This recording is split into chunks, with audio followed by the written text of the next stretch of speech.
Boy, just be yourself. If people don't like you if you're being yourself, fuck them.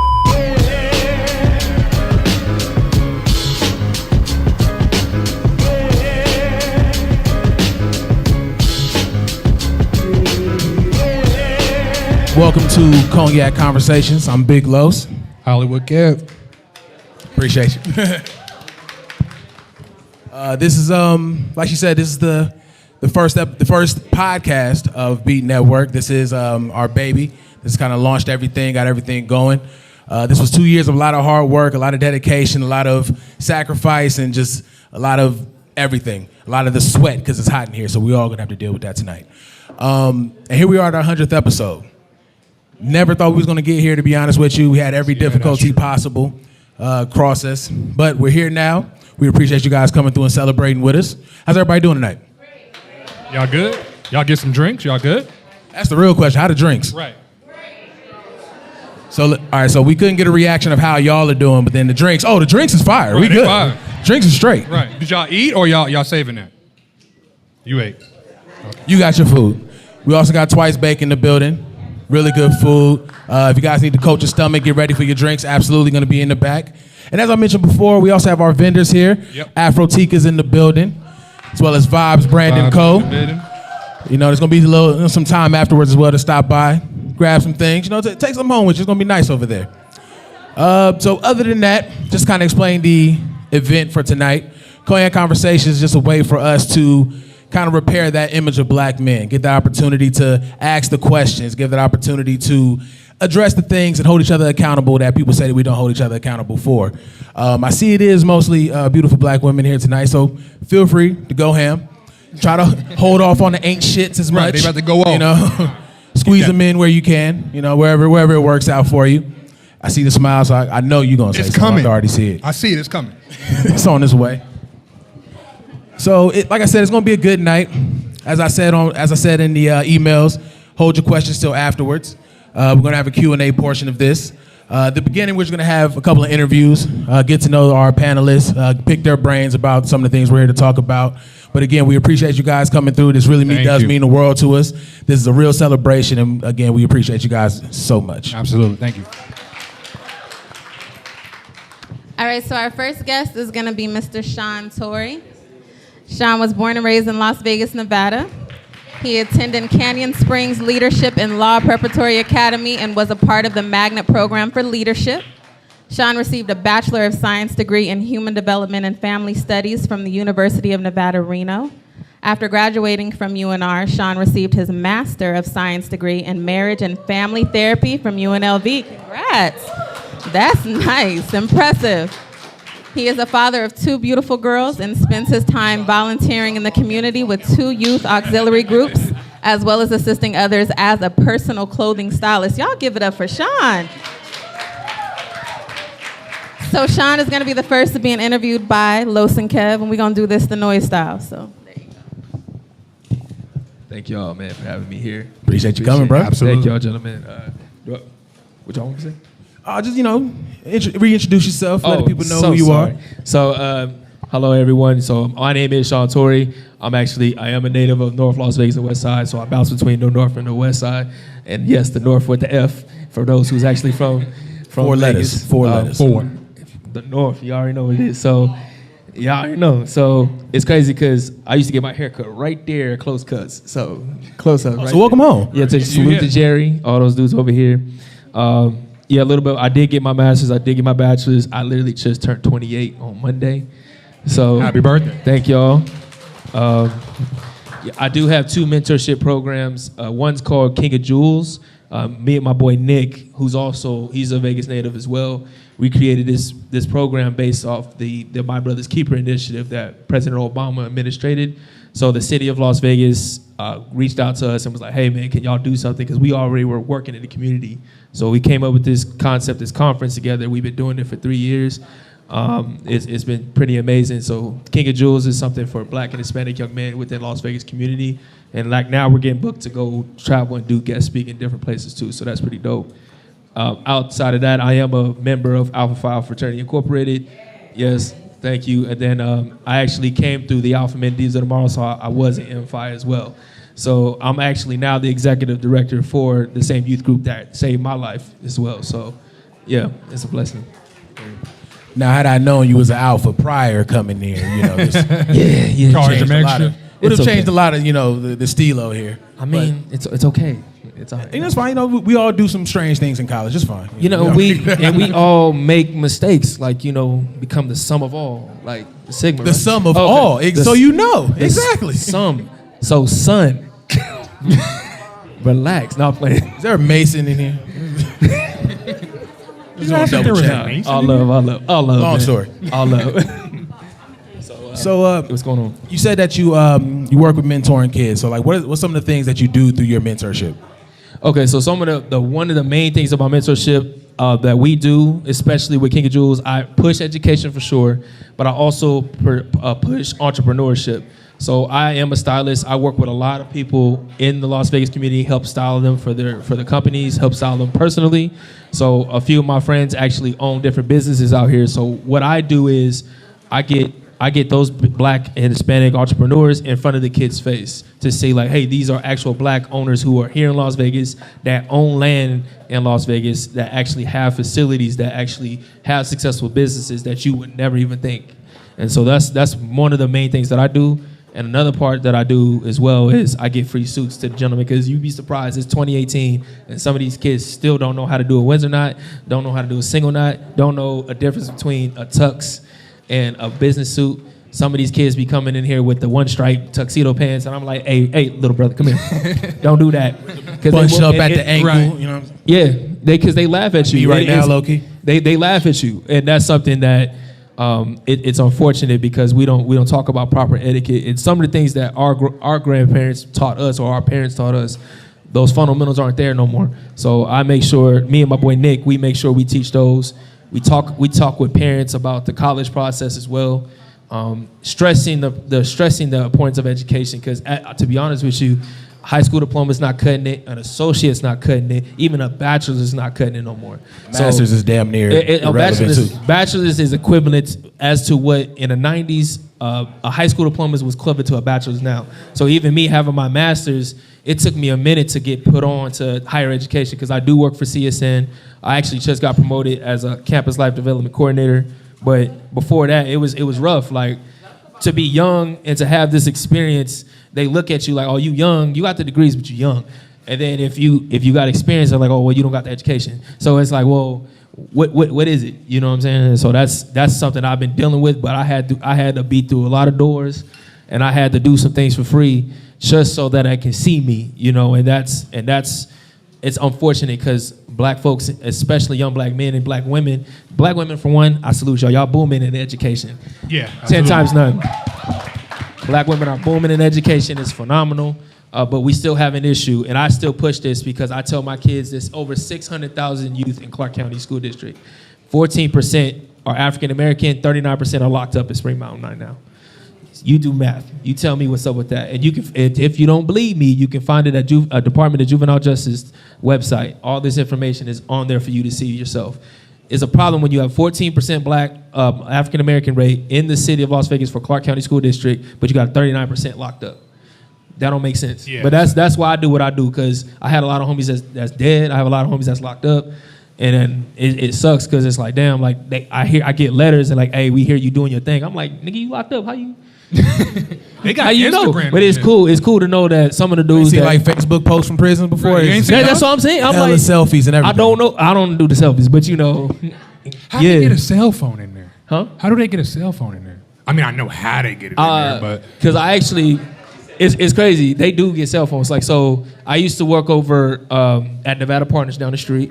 So I used to go up to Spring Mountain Youth Camp, and these kids have phones. These kids was getting pills, weed, everything. Like, so I don't know how they get it. they get it. I mean, we know how But they they You get know it. how they get They it. get it. Well, You know how they get it. I'm gonna say on record, I don't know how they get it. You weren't always an alpha. I had nothing to do with it, but I let you know I don't know how to get it. So I mean, you talked about some of them, but what challenges have you had being African American trying to do this? In what area? I would say in I guess trying to get started area, Trying to your vision, like trying to get people to see what you're trying to do. I guess just being willing to produce. So I knew, me and my boy, folks, my crew, we knew we could produce. It's about having the right people to know that you can produce, right? So you can link with this person and that person, but this person don't have the power play. So going to the meetings you don't want to go to. There's meetings, right? There's a committee called the City of Las Vegas My Brothers Keeper Alliance. I'm one of the only millennials in that room. That's wild. I'm one of the only millennials in that room, and anybody can come, but most of the people don't know about this stuff. So I also push out this information, not on just social media, but to my personal folks. But at the same time, no one really gives it an interest. This is not a city where people really care about the community as much as we complain. Not complain, right. I shouldn't say, I'm gonna use my words carefully. Not complain, but as much as we push it on the Twitter and everything, we don't put feet to action. Like there's times where, like right now, if I wasn't here, I'll be with my kids, and then there's times where my kids is right there with me putting in work.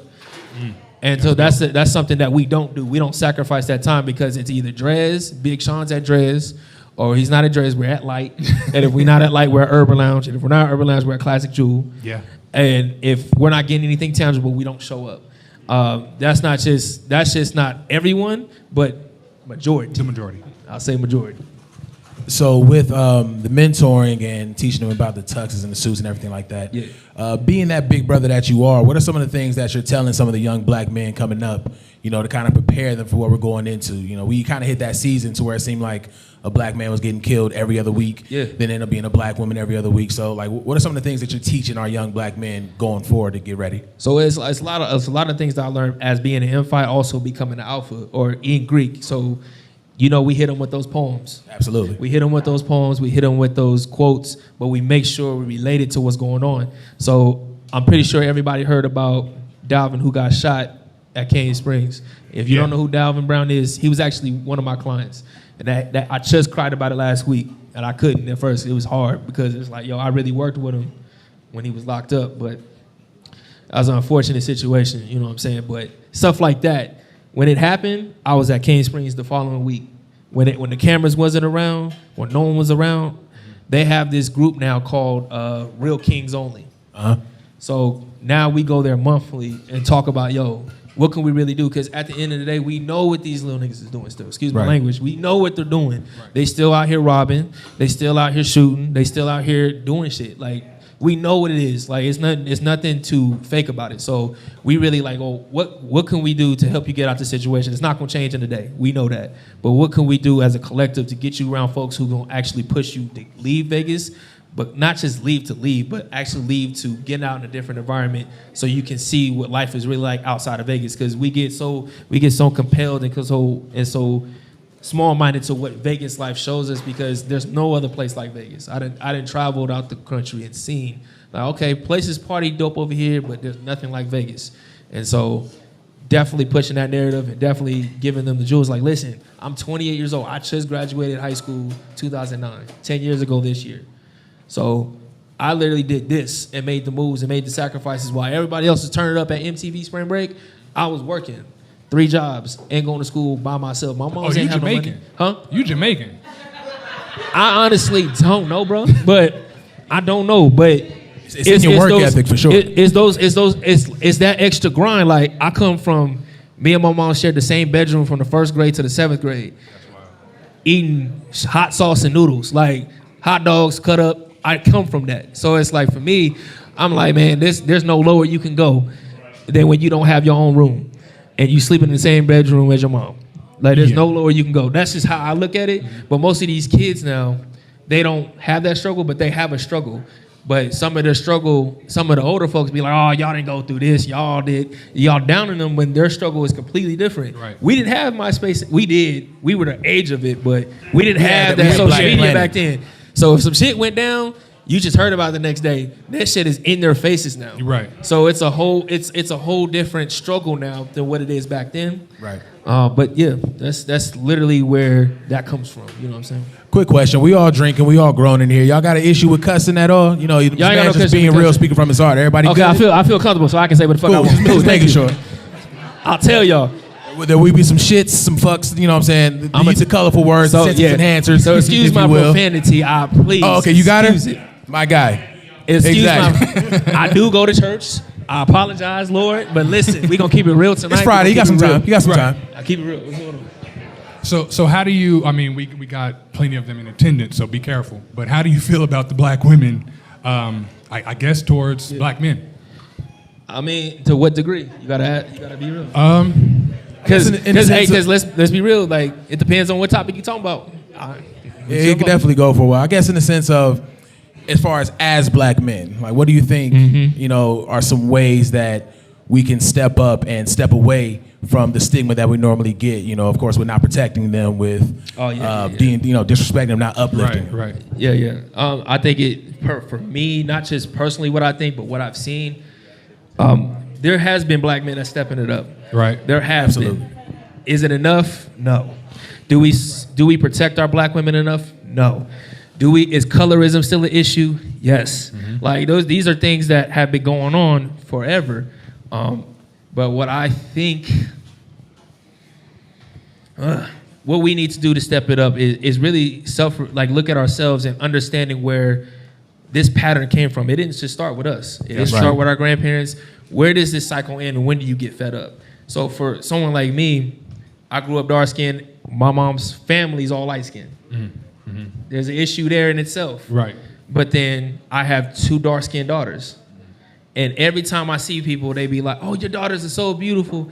And my question is like, are you saying that because my daughters are beautiful? Or are you saying that because they're beautiful because they're dark-skinned girls, right? Right. So as a man of 2 daughters, I look at them like, man, I have to make sure I'm not a hypocrite. Because at the end of the day, men make mistakes. We do. We fuck up. Women fuck up too, though.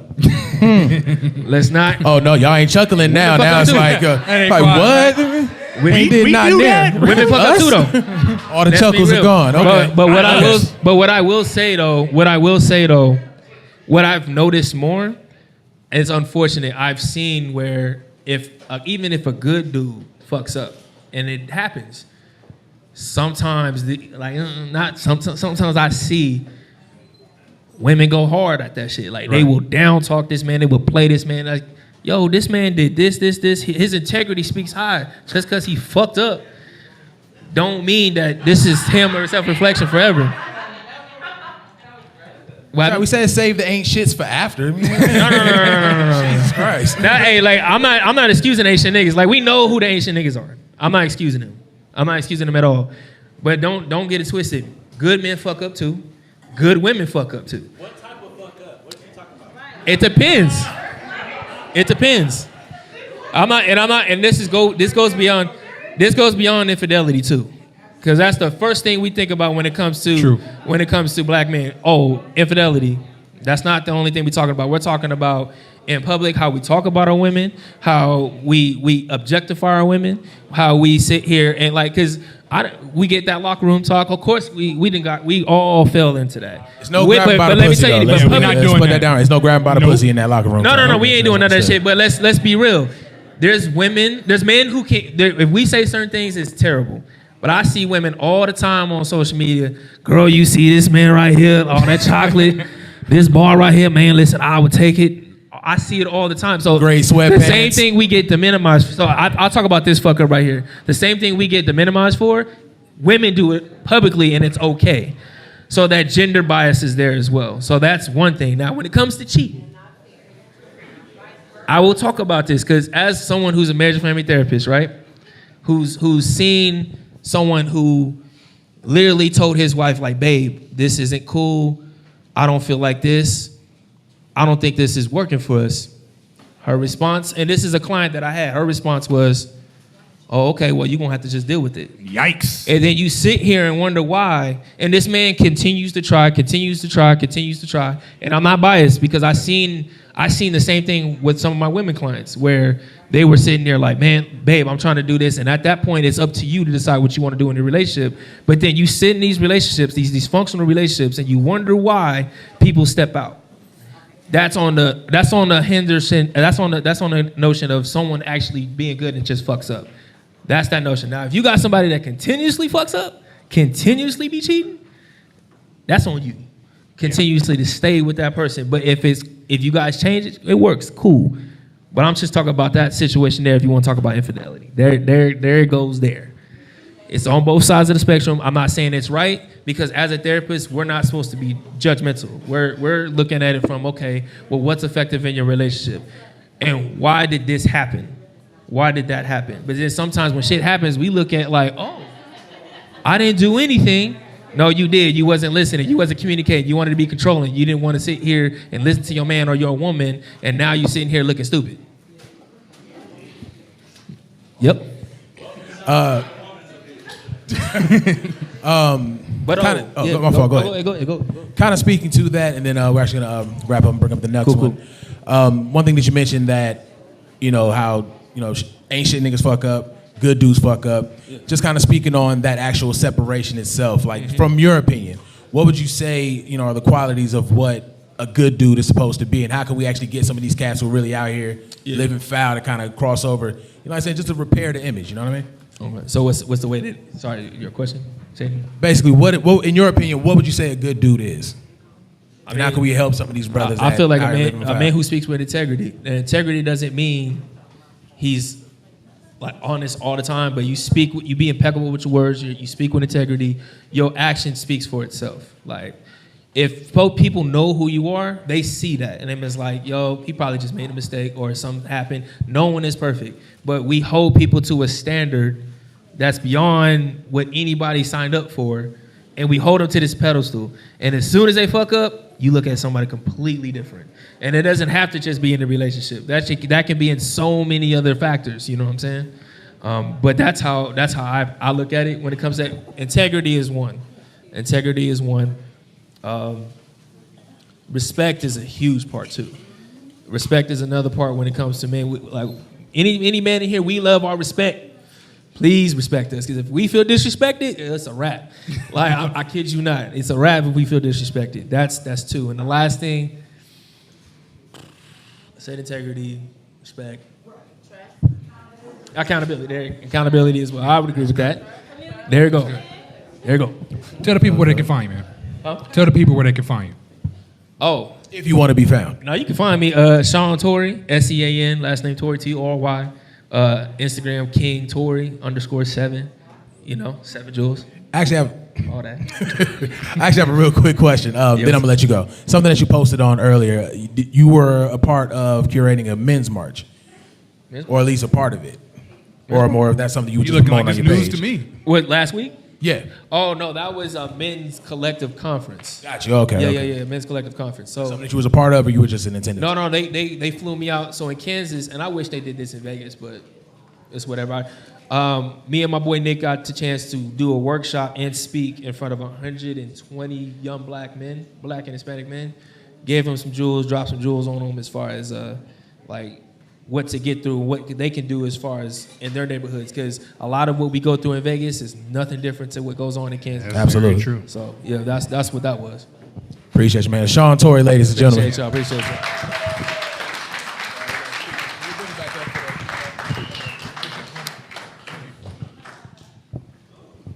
I feel like y'all gonna like this next one though. I can already see it. They waiting. Well, I absolutely love this next one. This next one is Oak. Oak is a Las Vegas-based journalist and activist. Her style of activism is disruptive, as she creates intellectual tension with a newsletter series called The Majority, in which she ties popular media stories to the stories of communities that have been marginalized and dispossessed. Oak is often outspoken and radical in her methods of indirect action and has found this to be her personal vocation. The University of Nevada, Las Vegas accepted Oak in 2018 as a graduate student for their Journalism and Media Studies program. She wishes to refine her writing strategy and methods of action through academia in efforts to bolster her activism. But she's also, out of this reading stuff, Oak is really dope. Like, she's not just dope on paper, she's dope in real life. And she is truly passionate about everything that she does. And she's very smart. And I had to tell her and remind her this. She is very smart. And she cute, y'all. So go ahead and come up, Oak. Hey, everybody. Y'all don't look that I said happy everything right just now. like left out Right. of nowhere. Like, dang. Like him high. Hello. I guess I'll give a short introduction. My name is Oak. My real name is Nyoka. I'm born right here in Las Vegas, Nevada. I graduated from Western. You know what's happening. No? Y'all don't mess It with was the like- There it we was go. like, nah, Look, we good. okay. Oh, crap. Class 06. I started the majority in November because I was really frustrated with the lack of people being politicized. So I wanted to start politicizing the minds of people and my peers and things like that. So I started the newsletter, and just to give an example of what I mean when I say I tie popular media stories to everyday dispossessed and marginalized communities. So for instance, when Meek Mill went to prison, that was my first issue, and I basically tied that conversation to the millions of people that go through that on a daily basis. So I wanted everybody to look at, when I say I want to politicize people, I want people to see stories like that and immediately connect that to the power structures in this country. So yeah. Okay. So with the majority, you talked about that. What are some challenges that you've had as a black woman, and what are some of the other things that you're doing? My challenges as a black woman, or my challenges with your work. with my With work? your work, Yeah. yeah, with your work. I'm like, because you know that's I'm pretty sure that'll be the rest of the Yeah. conversation, right, you basically. know that's gonna take a long time. No, I'm just playing. With my writing, I feel like I get a lot of pushback from mostly minorities that identify with black culture. They'll say that I'm being divisive because a lot of my stories are about black people and the black community. But even in my newsletter, I try to tone it down a little bit, but still give the facts that, okay, this happens more to black people.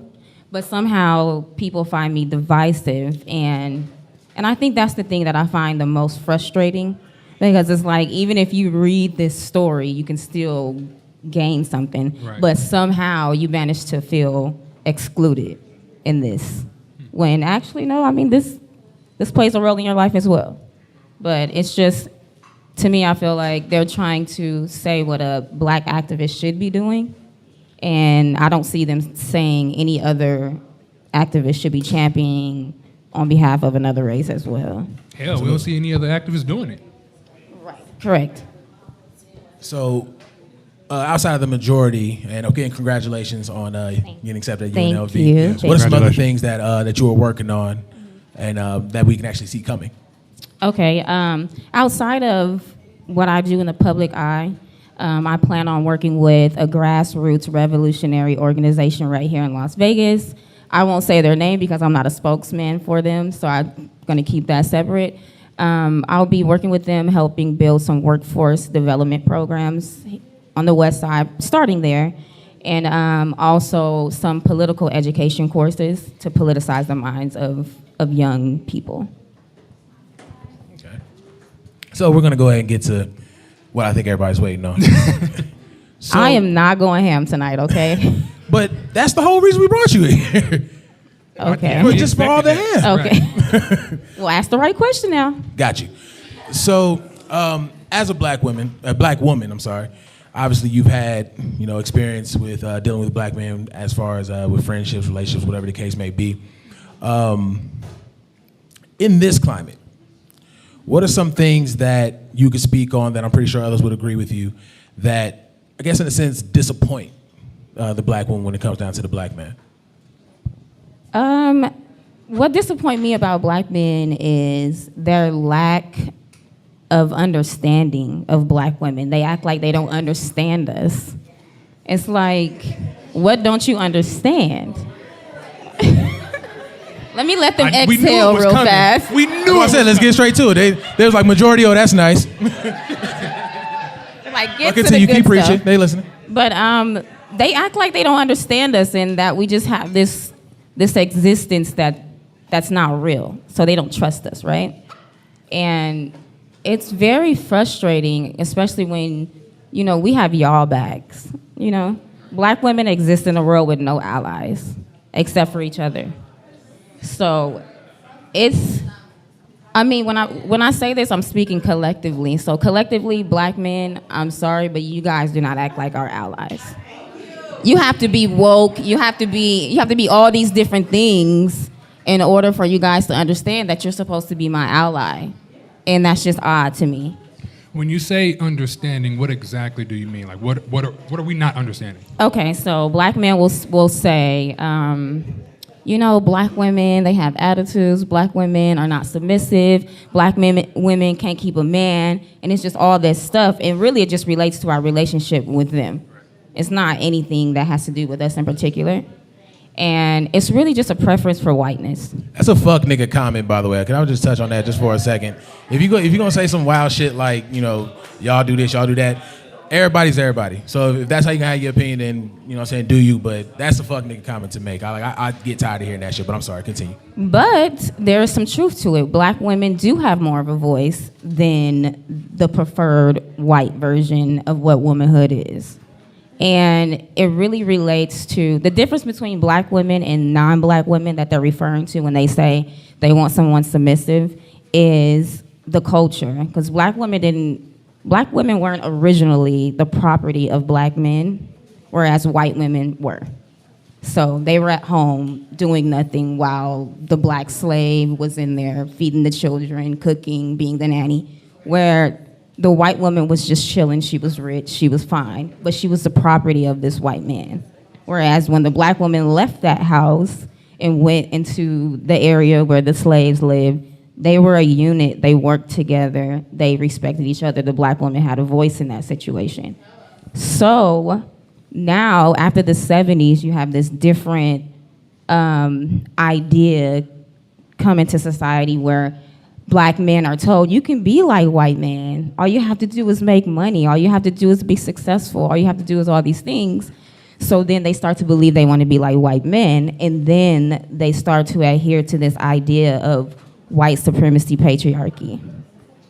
So, and then they act like they don't know that that's going on when I say stuff like this.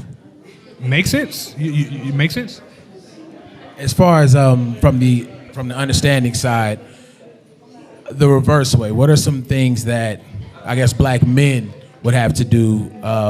Well, obviously you already touched on how, we can try to seek more understanding with you all. What are some things that black men have to do to kind of better help the understanding from, the opposite way? Because a lot of times, a lot of people think that we're not forward enough, or, it's just kind of hard to really break through or whatever. What are some things that as a black woman you would like to see black men be more vocal about to help with understanding our way? Will help understanding. With black women understanding black men, right? I would say that black men have to decolonize their minds because they're trying to operate under the idea of white supremacy, and you're not white and you're not supreme in this structure. I'm talking about collectively what black men represent, the working logic. Yes. We're gonna save the Q&A till after. Q&A after. He said, nah, man. He did not. Save it all. That. Write it down. I'm telling you. He was like, nah. Listen, the mic is gonna make its way around. Just save it till afterwards. We're gonna touch on everything. See, look at this. This is what I go through. No, I'm just playing. But basically, they have to decolonize their minds. They have to understand that, black women don't want to be treated like property. It reminds us too much of slavery, right? Right. So they have to understand, why black women are like that, or why they even think like that. So it's just a process of decolonizing their mind and getting back to of what, humans really are, and not internalizing this white supremacy, basically, and recognizing that that's what they're doing. That makes sense. I get what you're saying. I do. No, I don't. Where can I find you, Hook? One more question. You got a question. So, yeah, of course. He said, get off the stage, girl. I'm trying to get back to these white women. To stop a riot. You got the juice. It's all good. It's all good. So, I guess that would help as far as understanding us more. So what are some things that you would like to see black men do as far as stepping up to kind of, Yeah, that's a good question. patch the wounds that I guess we've left behind? I think that when I'm having these conversations in a digital space, I do not get black men that intervene in these conversations. So I'm often by myself in these conversations where black men are being spectators of this conversation and they don't interject. So I think that's a good way. Because a lot of times I'm like, well, goddamn, I got 5 niggas on my Facebook coming at me about this shit. And where are the men like y'all at? Y'all not hopping in there to say, actually, she's right, listen to her. And because I'm a girl, it's like, I just don't get that respect for having an idea. So. Wrong friends. Q&A after. Q&A I need some new after. friends on Facebook. I got a feeling he got some shit to say. I feel like Real has Yeah, a lot, he got on a lot his to say. mind. All right, so got one more question, then we're gonna move forward from there. So you want us to interject, speak up when things need to be said. Now, just from your honest opinion, is there anything black women need to do to repair the wounds? Yo, you see him? He set up for this. That's Is it hilarious. all just us, or are y'all just I'm gonna perfect? explain the difference between when a black woman dates outside of her race versus when a black man Oh, I dates wanna hear outside this his shit. race. I want to hear and, this. it's a little provocative. It's a little provocative. When a black woman is dating outside of her race, for the most part, she is dating what is in proximity to her. We all know that there are way more black women on earth than there are black men. Well, free, right? Because a Right. lot of y'all Right. are caught up in a system because of the system, right? So it's less of us. And then the higher you move up, it's less black men, right? But when black men move up in hierarchy in the workplace and things like that, they are not dating what's in proximity to them, right? They're dating something preferred, like a preferred whiteness, basically. And then they build these higher standards for black women because of this preference for whiteness. So honestly, it's not much that I can say about black women in this situation. So y'all don't do nothing wrong. Right. Y'all, it's perfect. Sunshine, I rainbows, think and that we're unicorns. severely misunderstood. Okay, so what are you guys doing to make yourself more understood? I mean, we're reading. We're probably reading a lot of bell hooks to understand y'all Okay. and see what's going on with you. No, I'm just playing. But I think that black women do a lot. I mean, they go to school, like you said, or somebody said, we're the most educated group in America. So black women do a lot of things to better themselves. I mean, they're bleaching their skin and getting ass shots for y'all. Nah, don't blame that on us. I don't know about these niggas. Don't you dare blame that on us. That ain't all of us. Nah. Oh, he don't like ass, y'all. See what Nah. I'm saying? He No, said that's a that lie. ain't for him. That's a lie. Don't do that. Don't He do doesn't that. like processed ass. do that, If you yeah. bought it, Yeah. if you got a If you receipt bought for your it, cheeks, right. then it's a no-go. If That's you what gotta I'm go saying. get a He doesn't touch like up, I'm fake good. ass. Yeah.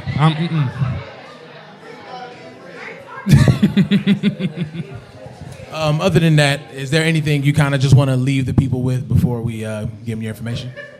I'm gonna just say, check out my website. I launched my website last month. It's called themajority.co. That's where you can locate or find my newsletters. I have 10 issues out right now. And just as some, Do your thing. Do your thing. so she actually invited us out to her pop-up gallery for the majority, and her writing is out of this world. Yeah. She's literally one of the most talented people that I know. We appreciate you coming through. Your family at this point, you've been on like all of our shows on the network. Yeah. So again, we definitely appreciate it. Now let the people know where they can find you at. Okay, you can find me on Instagram, KOKOAKA_, and on Twitter. I'm gonna advise you not to be my friend on Facebook because it gets a little crazy. So, In a good way or a bad way? It In is a good way or a bad amazing. way? well, where do y'all be at when these people be at my neck?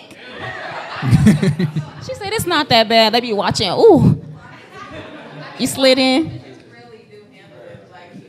Y'all like to watch me handle it. That's what it is. Out of line. But no, my Facebook is Autumn Gold. It's fake though. So I probably shouldn't have said that on camera. That's not me. You want to edit that out? Movie Magic, we're gonna edit that out. Oh, I already. You missed that. You missed it. I just said that.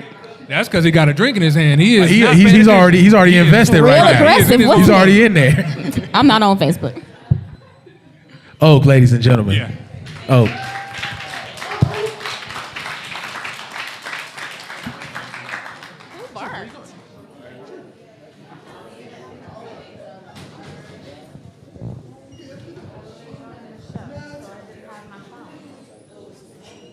Before we get into this last guest, you guys enjoying the show tonight? You guys enjoying the conversation? Better question. Y'all got y'all questions ready? It was a whole lot of jumping in. Right. But are there questions ready for afterwards? Because They gonna I'm get going to go silent. get a drink while y'all up here talking. And I'm you know right what with talking to them. So just be ready. Get a sidecar. We'll do. All right. Maybe just Henny and Ice, realistically. Get 'cause a you're an alcoholic. sidecar. Or Henny and Ice. Or both. Or both. All right. So our final guest to come on to the Noize is going to be Devin Moore.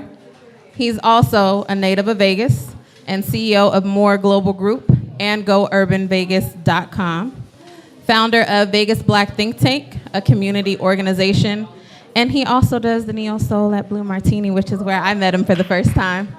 But I absolutely appreciate him coming in and sharing his time. I know he's a very busy man, so Mr. Moore.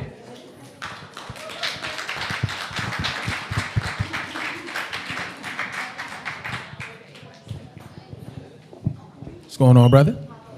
Not much, man. Glad to be here. Happy to have you. My bad. I know your hands are full. I should have waited. That was rude of me. No, you good. Appreciate you coming. How y'all doing? Devin Moore. Y'all enjoying yourself? Well, now, all right, so I got to say this. I'm now. not gonna be controversial at all. Promise. Did anybody- Especially not following my dear sister wherever she went. She was whoo. I couldn't hardly sit down over there when I was listening. I'm glad we got you But here I to told talk about. Sean, I say I'm not gonna get up here and respond to that. I'm gonna just have a clean slate and just talk with y'all. Just leave it alone. All right, sorry about that. No, all good. I was cutting you off. I'm glad we got you here to talk about business because the way the trap phones just came out the pocket, I didn't know what was going on. I was like, wait a minute, he's still on the clock right now. But no, good deal. He got Either two way. phones. Oh, yes, 4. Oh. It's all work. Oh, so he really trapping. Really, all the way. He out there with the At least keys. business-wise, Yeah. legal trap. Can you just, tell the people a little more about yourself? And, tell the people a little more about yourself. First, I want to thank you guys for having me to the Beat Network.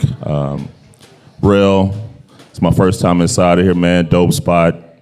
Thanks for having this event here, and all your team that works with you. And to Loretta over there, is she over there? No? Okay, well, give her my love as well. For my wife for coming, thanks for making it, babe. Appreciate it. So my name is Devin Moore. I am a native of Vegas. Sean, hold on, I'm talking, man. Okay, all right. That's my boy, I was just playing with him. But anyway, I'm a native of Vegas. I'm a serial entrepreneur. I own a couple different businesses that I kind of mentioned earlier. I grew up down the street in a neighborhood called Valley View. I'm 40 years old. I know y'all probably think I'm like 50. I always talk about, whenever I go to church with my wife, the older ladies be looking at me like, well, what you doing, right? But nevertheless, so I'm an entrepreneur by far. I have a large team that works with me, and I definitely hope that we can talk about recycling our dollars in our community, which is one of the most important things that will affect our relationships, our families, our education, among so many other things. I am married for a couple years now, so I am happy about that. And one of the current things you were talking about with Sean earlier was about, when it comes to how to get brothers to kind of make some changes. And one of the things I was thinking about was, as black men, especially in this generation, it's more about being what you really want to see other people versus just talking about it. It really is just being that example without having them listen to you. And a lot of times, I tout my wife, I make sure that I keep my ring on at all times, but more than that, I let it be known that I have a very happy home, even though, we do argue every day. No, I'm just teasing. But she's from New York, so y'all know how East Coast folks is, right? I'm West Coast, so yeah. Y'all conversation is just an argument on that side. That's just what, Yeah, it's You a like, little "Good bit morning." different. how are you today? Like, that's just the normal vibe that just gets Right, presented. You know what I'm saying? right, I just right. came from New York. Trust me, it's stories. Right. But I love when black men and black women are together. And I make sure that I married a black woman because I can't be out here trying to say what we need to do in our community. And I think the most important thing black men can do is marry a black woman, right? Yeah. If you agree with that, make some noise real quick. Yeah, yeah. Because everyone doesn't believe that, right? We are in a phase of love is love. Love whoever you want. But to me, I think love is a major choice. As much as we fall for love, I never want to be the person that fell for love, because when I fall for something, often it's an accident or I'm slipping. I wanted to make a real choice. So when my wife and I became friends, real friends in 2005, we didn't get married till 2016, right? Y'all good with that? Waiting that long? Y'all No, they're not. I heard a cough. Right, you heard it get quiet? I Somebody did had to too. clear their throat up. But one thing that I learned is that, I really do believe in relationships. We really should be genuine friends before lovers.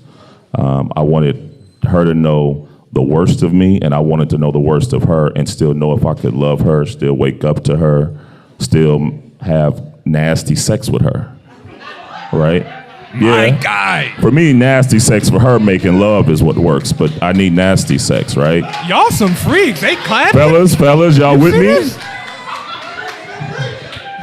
Ladies, y'all cool with that, right? It was all kind of hymns and now nasty sex. right. Yeah, that's what I'm talking Yeah. about. Most We sex. still got to get to this man's business. Y'all nasty sex. All right now. But one of the important things, though, that my wife is still having to deal with all that goes on that's great in our lives is, matter of fact, one of my childhood friends just did a post on his Instagram, and he said, either you gonna have a available man or you gonna have probably a busy man, and he's not gonna be able to be both. And most times, as black women, y'all want what the results are from a busy man, but in life, you want the results from an available lazy man, right? So there's a contradiction that exists many times. Does that make sense? So my wife is still struggling and having to deal with the daily rigor of me, going to bed at 11 o'clock, waking up at 2:30, me. I'm up when she goes to bed. I'm up when she wakes up because I'm working. Then I don't get home until she's almost ready to go to bed. That sucks. But it is the challenge for all of what we're trying to build within our community, within our families and our legacy and stuff. So I know I kind of went off, but I just thought that was important to say. We'll bring it back. No, yeah, that's good. That's good. Absolutely. We definitely appreciate the information. So one of the reasons the main reason that we brought you here, of course, is you're a man that wears many hats. You have a lot of different businesses here. You do a lot of work in the city. Well, first of all, can we hear a little more about the businesses that you have here and what exactly do you do in Las Vegas? Yeah, sure. Most people do know me from my event that I do at Blue Martini every Sunday. So if you've ever came and supported, thank you. I really, really appreciate it. The event that I've been doing at Blue Martini on Sundays has been for 5 years, but we've been at Blue Martini for almost 8 years. We used to be there on Tuesday nights. We do about 1,000 to 1,200 black folks every Sunday. So I was talking to a sister girl last night, so we have an event that we do at Lolo's, which is a black-owned business. We do a Thursday night event there, right? So some of my childhood friends came to watch the football game with us. So she said, I'm still single. She said, let me show you my relationship. She showed me the screen, and it was blank, right? She said, I'm that single. Blank. Right? So I said to her, I said, well, you got to quit going to happy hour with your white coworkers and come to some events where there's some black men, right? You can't stay in the house all day watching Netflix and watching about love if you can't really be out here in the present, living in the present, trying to get love, right? So that was our dialogue. And then I proceeded to say, it's okay with speaking first. It's okay with buying him a drink and not wanting none from it.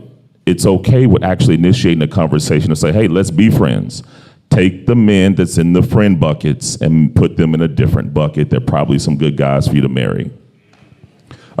So businesses, I had to, so I do the events. I do like 9 events every week, right? I really know that. I used to hate growing up in Vegas where everyone would always say, I can't wait to go to Atlanta, because that's where it be popping. That's where I want to go out, and everybody go out when they're in Atlanta, or DC, Baltimore, Chicago. I said, as a native, I want to make sure that we have that same option here in Vegas.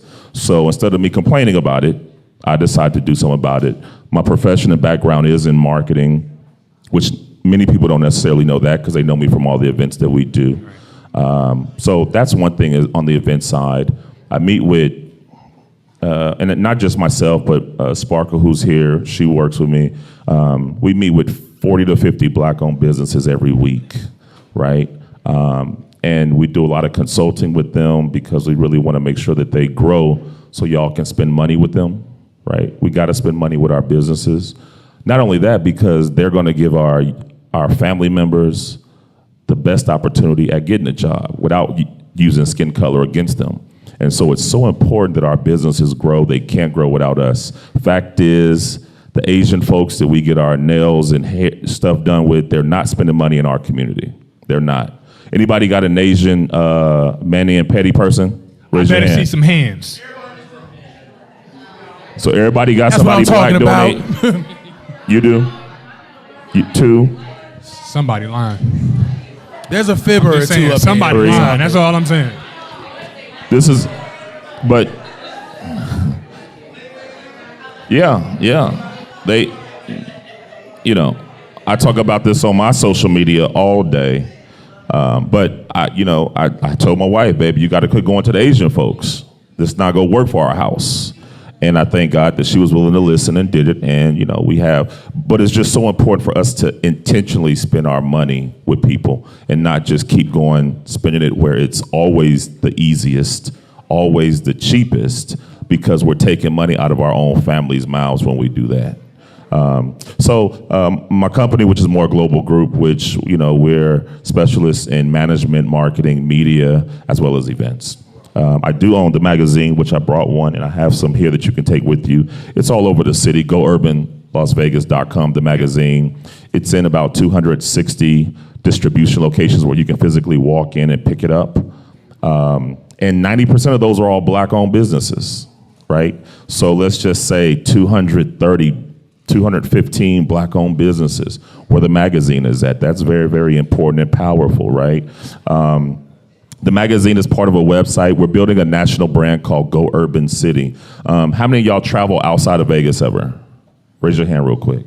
Most people do, right? Right. So anytime you go to another city, typically you can always go to one of our Instagram, Facebook pages, or one of our websites. So there's Go Urban LA, there's Go Urban Phoenix, Chicago, Dallas, Houston, and ultimately we're launching it in 56 cities nationwide.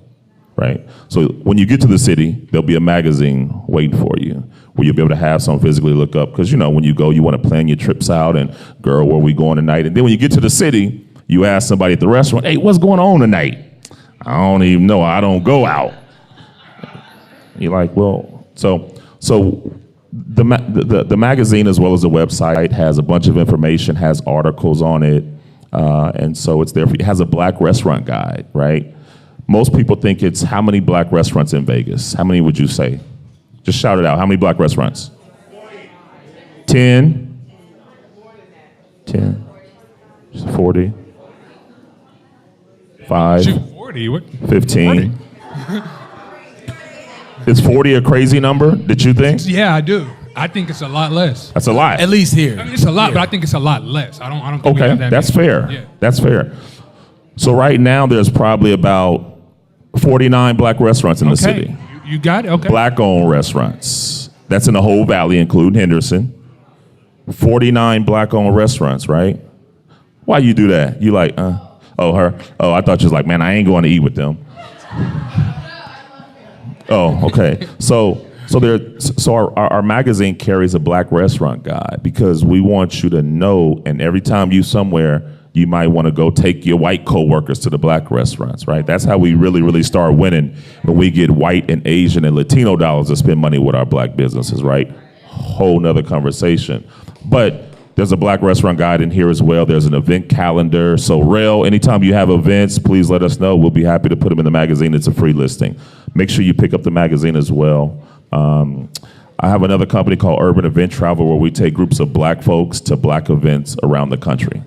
Right? It's not one of those travel agency things at all. It's not that. We don't do that. We actually do take take you to black events exclusively. We don't book travel when you just want to go with your girlfriends on a girls trip. It's not that. And I probably have some other businesses that I can't think of right now. But anyway. Trap phone. Oh, I'm sorry.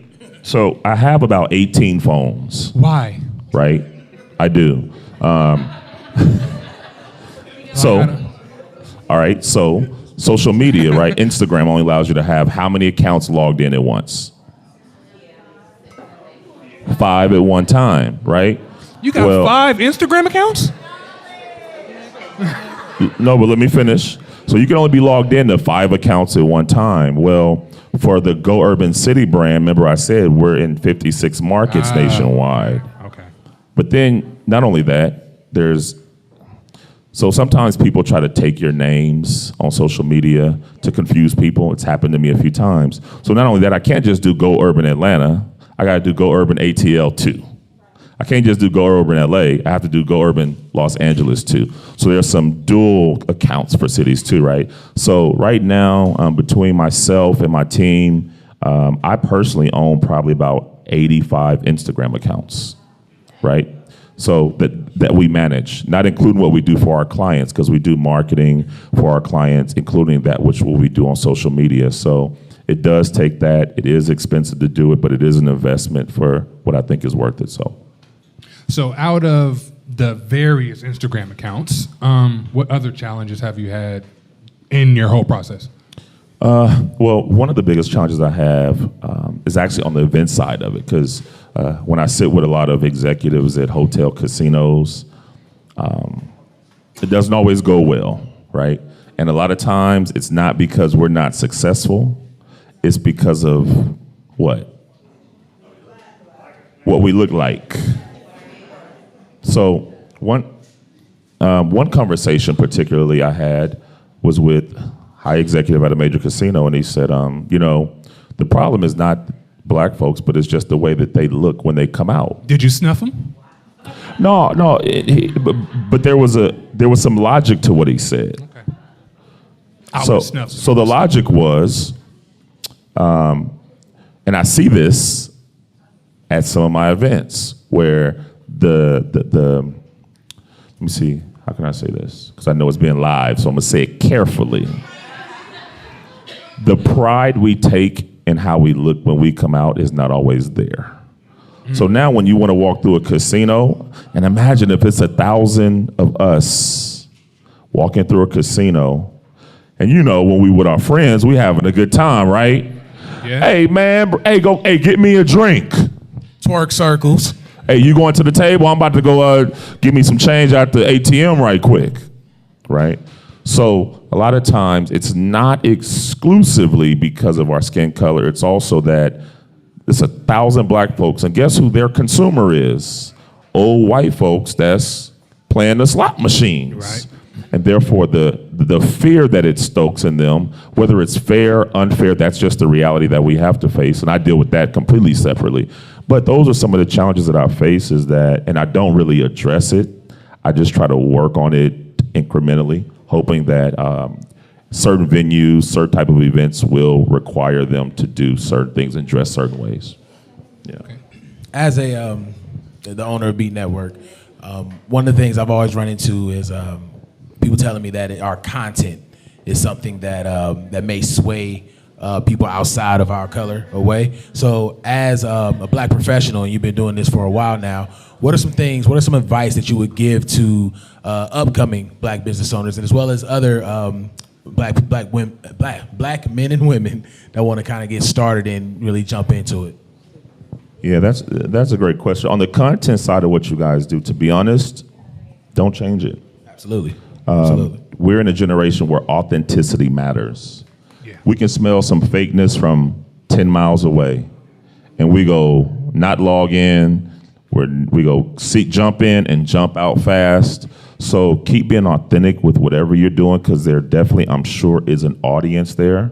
This is a reflection of an audience there. So I would definitely say keep being authentic in your content. Just strengthen up on your marketing. And really, for you at least, for y'all, identify who your true customer is. For the average entrepreneur, I would really say find you a real audience, find you some real customers, and know what you're really going to be doing. Because sometimes you jump in the pool and don't know how to swim. People do drown, right? Sometimes business takes people into bankruptcy. Sometimes people lose families and homes and valuable things when they go into business. Business is tough. Because, when somebody don't get your order right when you at a restaurant, what you go do? Trip out. Not only that, you go use these phones and put it all over social media. Oh boy, especially the black restaurants. Exactly. You gonna really go in on them. Black people, yada yada, yeah. Never mind, Popeyes don't have some every time you go, and you never put it on social media, right? So just as an entrepreneur, just really identify. There's a lot of tangibles to business, but just identify who your true customer is. Normally, when I talk to people, they say, "Oh, everybody's my customer," right? The problem with that is that everybody's really not your customer. Everybody don't want to necessarily wear African print clothing, right? We know white folks don't necessarily want to be caught in it, right? Because we're doing the last Sunday of the month, which is that pre-Halloween weekend, we're doing our theme at Blue Martini is called Return to Wakanda, right? Where we go wear attire reflecting that. Well, one of the conversations we had was, so how was the staff going to dress? That was a real concern, right? They like, we can't wear no dashikis. We can't come in no kente cloth. So what are we gonna do, right? So actually my wife gave me this. She said, just have them dress in Marvel stuff, right? And I said, okay, that's cool, right? So everybody cannot be your customer. Not only that, you can't reach everybody. You can't even service everybody. So know who's most likely to spend dollars with you, who's most likely to support you, and spend more time finding those people and market to them, and you'll have greater success. Absolutely. Love it. So, Devin, if you can let the people know where they can find you. You can actually stay up here once you're done as well, because we are going to bring Oak back up. I see that we lost Sean. Sean had a date. He did. Yeah. So pretty sure you can be able to hold it down. But let the people know where they can find you, where they can find more of Go Urban everywhere. And let's talk to the people. So again, I thank you for obviously listening to me and for being here. You can find me on gourbanvegas.com, which is the same on social media, Facebook, Instagram. Unfortunately, I don't do Snapchat. And the reason why is because from research, it really shows that Snapchat is actually kind of falling on its face now. Because what did Instagram do and Facebook do? They stole everything that was great about Snapchat, right? But it offers more than what Snapchat offers. So do people still use it? Yes. Millions of people. But for me, I just didn't feel like it was worth it because I get everything through those two. You can find me, obviously, at Blue Martini on Sundays. And all of our other events, I'm always there. So, yeah. Thanks again. Much appreciated. Yes. Devin Moore, ladies and gentlemen. More. So this is my favorite part of the night because I get to go get a drink, possibly get a baked potato. So we're going to bring Oak back up. Kev, we can actually step off. Oh, we out? We out. All right. All right, so I'm a little bit more comfortable doing this because I don't have to read anything and I don't have to be scripted. But this is where you all get to ask open, honest questions. Like, they don't really have any limits. So anything that they talk about, anything... No, I'm just playing. You don't. Not really. But anything that they talked about and, touched on, but they didn't really dive into, now's your chance to ask those questions. And so if you raise your hand, I will come to you. And if you want me to ask the question, I will as well. They scared. Fellas, I know y'all got some questions for her. Let's just go and break the ice, fellas. Yeah, we got a question right over there.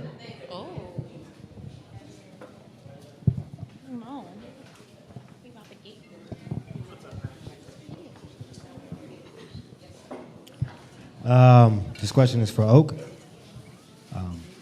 You say you follow politics. You said you were trying to get people to be politically minded or follow politics. I didn't necessarily say that I follow politics. I said that I wanted to politicize people's minds. Okay, so can I ask you current events right now? How do you feel about the Kanye West and Trump thing? I actually just had a post on Facebook about that, actually. What do you mean, how do I feel about it? Okay. Have you watched any of the videos? I watched some of them. I didn't watch the full thing. I think I've seen enough. Okay. Do you feel like it's any good or any forwarding for the black community? I don't think that it's helpful for the black community at all. Okay. And I don't think it's helpful for the black community at all in the sense of no one wants to see this radical black rapper basically submit to somebody that represents the oppressor. What I don't like is how much hatred he's getting from the black community because I think it's unfair. Right, when, we can direct that. Honestly, we shouldn't be hating anyone. But if we're gonna have a distaste for anyone, it should be the power structure, not Kanye West. I think that we can be a little bit more forgiving and we can focus on other things because he's not the one that's oppressing us. So.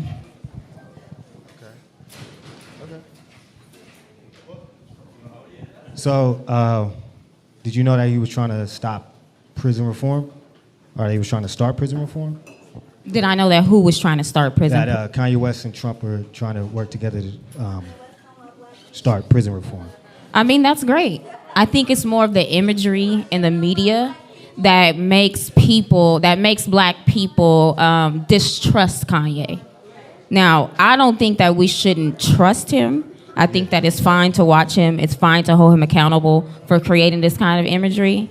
But the things that he has a lot of points. But people aren't ready to hear those points because they're too seduced by neoliberal logic, which is just, we have to focus on money. We have to focus on making money. Everything's about making money. And he's talking about specific policies. So people don't know where to categorize those policies because he's not saying that it's a Democratic policy and he's not saying that it's a Republican policy. He's just saying that these are the kind of policies that we should either dismantle or that we should put into place. So people don't really know how to view it because he's sitting across from somebody that represents the oppressor.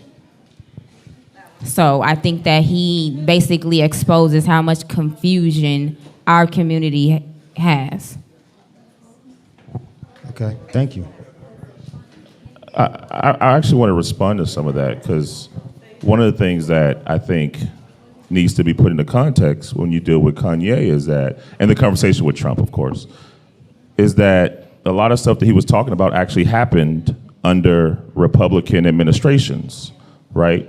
And so you're talking to a Republican president about what happened during someone from the same exact party, and you're kind of romanticizing it instead of actually being very direct. He kind of was slobbering all over Trump, right? He said, you even kind of made me feel like you were my daddy almost. I think he said something to the, right? To a white man, right? He I didn't watch it long enough. He said something of like a father figure. Like a father figure, right? So daddy, father, cool. And I think that we have to be honest, and I think I was just watching today, Roland Martin, used to be of a TV One, actually dissected by policy everything that Kanye said. And most of what Kanye said was ill-informed, and it's just unfortunate because we don't really understand by policy what he was talking about because it takes some time to research those things. But the fact of the matter is, Donald Trump is a master of manipulation and media, right? And so there's this counter narrative that's going on that says, well, when Obama was in office and all these other black celebrities were they asking anything? Well, one of the things that's important is we don't ever know what the conversations happen outside of what they tell us, but they actually let us see what was happening between Kanye and Trump, right? Trump wasn't agreeing with anything. Trump was sitting there looking confused, like trying to keep up with him. And do you really think they wouldn't talk some substance afterwards? Most cases, probably not. That was probably it. All right, thanks, Kanye. You did what I needed you to do. Cool, see you later. Don't need to talk to you no more, right? So I think that when it comes to politics, we have to make sure that we do our due diligence to do our own research before we begin to speak with a high level of integrity from things that we really don't know the context and the history of. So.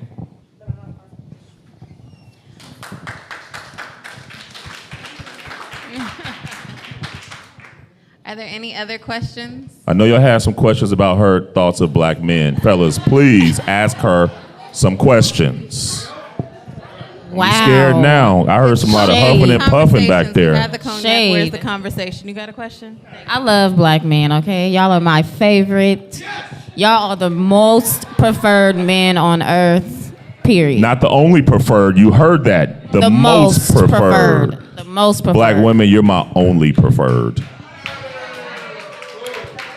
For me. Okay. For me. Say, because you know that's a lie. For me, it's truth. Okay, for you. Oh, you mean for black men? Oh, well. He has a question. So after that, don't know how I should ask this question. My question goes for both of you, actually. Okay. A lot of the times with a lot of people that people like to look up to, we heard Kanye West, and you both really, really hit on a very good point on why sometimes it's not so great to kind of look up to somebody like Kanye West. Kanye West is fantastic when it comes to music. Maybe as a person, he has a lot of issues that I could look into. Who do you guys look up to in terms of leadership? For example, such as Stacey Abrams, Democratic representative for Georgia right now, who literally registered 550,000 black individuals in the state of Georgia to actually vote for this current government. Who are some leaderships do you guys have that you both look up to that some of the people that are in here may not be familiar with? That was a really good question. That was a good question. I don't really look to politicians to gain intelligence from or knowledge. Right. I'm just making it plain. I like to look at activists and women that are disruptive. So I like to look into Angela Davis. She's one of my favorites. I like to read a lot of her books. She's dope. I would start with Freedom is a Constant Struggle, easy read, a lot of political terms or terms that have to do with social movements that you can research and look into so that you can understand a little better. Also, Bell Hooks. Bell Hooks is amazing. And I just found out she was a Libra like me. Her birthday's one day after mine. So, that's auntie right there. But if you listen to Bell Hooks, like you can watch her on YouTube and she speaks the lingo. Like she's going to be like, fuck. She's going to talk about fucking. She's going to talk about a lot of different things. And she's dope. So those are my two people that I go to. Every black woman should be familiar with at least Bell Hooks because she talks about culture and how women exist in society. So I would definitely start with her. Yeah, I think that was a great question. Thanks for asking that. I don't really get to speak about who I really look up to, but so I have a couple categories, right? So why is my wife laughing? Oh, okay. So a couple categories, right? So in my life personally that I touched in my life, so my grandmother and my aunt, my grandmother's older sister are two that I looked up to tremendously. They, with the absence of my father for most of my life, even though my mother was there, those two were extremely instrumental in my development, in my teenage years into my young adult life. Beyond that, locally, I have a great affinity and love towards Commissioner Weekly, and it's much more personal than it is what he does in the city politically and community based, right? Just personally. People that are more on the broader stage, historically, I look up to maybe three people. Malcolm X is one. Tess, can you hear me? It keeps kind of going out. Okay, all right, cool. So Malcolm X is one because I really love the fact that he was very, very, very, very radical about what he meant to black people. I think that Malcolm X and King at that time were so important to counterbalance each other, to actually move us forward. King, of course, I think he's a no-brainer for me. And I also look up to Coretta Scott King, which is King's wife, because when you look at some of the roles that she played in the movement and what all she was willing to sacrifice, including her family, for the sake of what was greater for all of us. You know, there's a quote, and I can't remember who wrote it, but it was an African proverb. And the quote said, we are, therefore I am. Nowadays, it's I am, therefore we are, right? We've actually reversed it. We put me first, then us. And I love the aspect that us first before me. So I can sacrifice what's best for me because it's better for all of us, right? And so those are some of the people that I really, and then also, of course, he didn't influence my hair, but Dr. Cornel West. I get called Dick Gregory, Cornel West, Morgan Freeman, Frederick Douglass, Black Santa Claus, Black Jesus, the whole thing, right? So, but Dr. Cornel West and Dr. Michael Eric Dyson, and then Sister Maxine Waters, who is auntie. Maxine Waters is some people that I look up to. So She your auntie? Yeah. Oh, okay, because that was a microaggression. You was like, she's auntie. No, I was giving you another example who's that's auntie your to me. auntie. Yeah. You said auntie earlier, so I was. Okay. Yeah. That's his auntie. It's all love up here for me. No microaggressions. You sure? Yeah. Any more questions?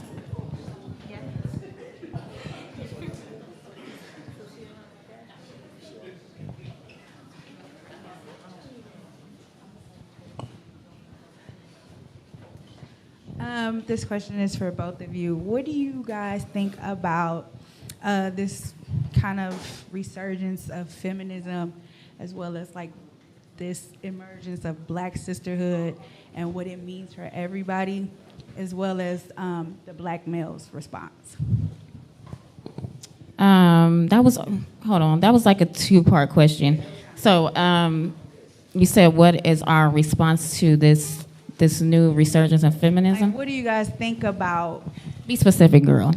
About like, there's within the last few years, Black women have kind of come full circle and kind of everybody's like woke now and doing the natural Year of the thing. Black woman. Yeah, and you know, we're seeing this unity between Black women that we may have not seen before, as well as this growth in who we are and what does that mean for the Black community, as well as how do you think Black men are responding to this growth amongst Black women who maybe Black men aren't growing at the same rate? I'm not going to say that they aren't, but I know that as a Black woman, I'm noticing more, you know, more progression as far as Black women. Yeah, as far as who you are. The resurgence of feminism. So I'll just say this, that feminism usually comes in different waves throughout different generations and things like that. Right now, when I look at feminism, I see it as like this raunch culture.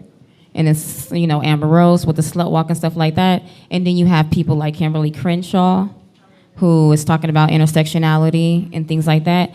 So, I mean, honestly, I'm kind of perplexed with the raunch culture, because I think that it kind of trivializes rape culture by saying we're gonna fight against rape culture by looking more risque and ha, you can't touch me, even though I look like this. Where I feel like if we're gonna address rape culture, we should probably be addressing it on, you know, private college campuses where people get away with rape, or you have somebody like Kavanaugh in office right now as a Supreme Court justice. So I don't know how to gauge the raunch culture part, but I think that if women and men engaged in more of the intersectionality of them too, because black men face intersectionality. We all do. I think that it should be more of an intersectionality type of lens when we look at discrimination and how discrimination is reproduced through discrimination. It's a very. I'm sorry. Hold on one second. No, go ahead, please. I want to hear kind of like the second or another part The of the men. question. Yeah, the men as well. But like, what do you think about this full circleness, like of black women kind of transitioning like into their natural state, like natural hair movements and kind of like learning your heritage with the ancestry DNA and kind of like just all of us like kind of like I it's love being that. woke. Yeah. Yeah, I mean, if you want to know Sorry, if I I didn't mean to like interrupt. it or dislike it, because I don't know, that's a very open question. So, like, what do I think about it? I think it's awesome. I think it's another great awakening that happened in the late 60s with the civil rights movement. So that's how I view the time right now. It's another great awakening. People are becoming woke. People are becoming disruptive. People are becoming more rebellious to the dominant culture. So I think it's very necessary right now. And as far as how our black men responding to it, I mean, through my lens and my experience and what I face and how black men engage with me, I don't think that they like when black women, or just women in general maybe, or black women, are empowered like that, because they just see them through the lens of white male patriarchy. Like, oh, okay, you're aggressive. Whereas if it's a white woman, she's empowered. So I can't necessarily say that I'm received well, because I always get so much pushback from a lot of black men, and then when I'm getting this pushback, I don't get that alliance from black men that are around. If you're Fillmore Slim. Fillmore is the only one that backs me up. Other than that, I don't really see it.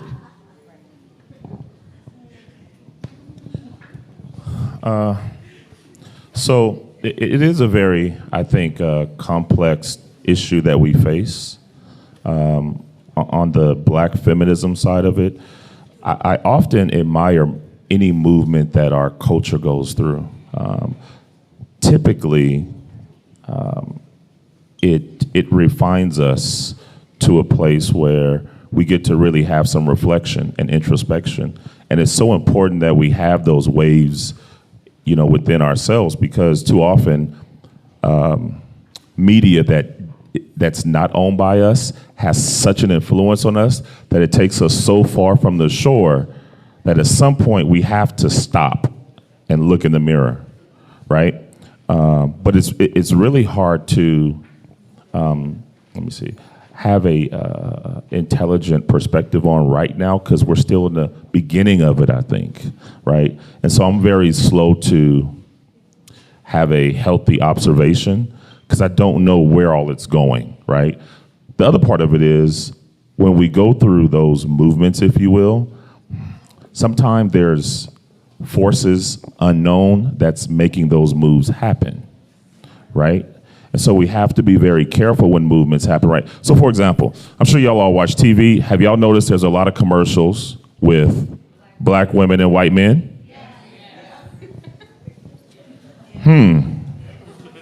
Movies. I was complexed about the movie Scandal, because black women have such integrity, but they love this black woman who was so into this white man who was married. How did we love Scandal but hate cheating? How did we love Scandal but then get mad at black men for dating white women, but we love her who's with a white man and there was a black man in her office that she never even considered? How did we love that? I don't understand it, right? So there's these forces that I'm often skeptical of when I see these things, right? We know the term divide and conquer, and it's almost like we accept it for the sake of personal progress, right? Because when you've been beat down so long, you just want to get up and get some in your pocket. You want to move forward. You're like, hey, you know what? I got mine. I don't know what to tell y'all, right? It's that I before we, right? So when I look at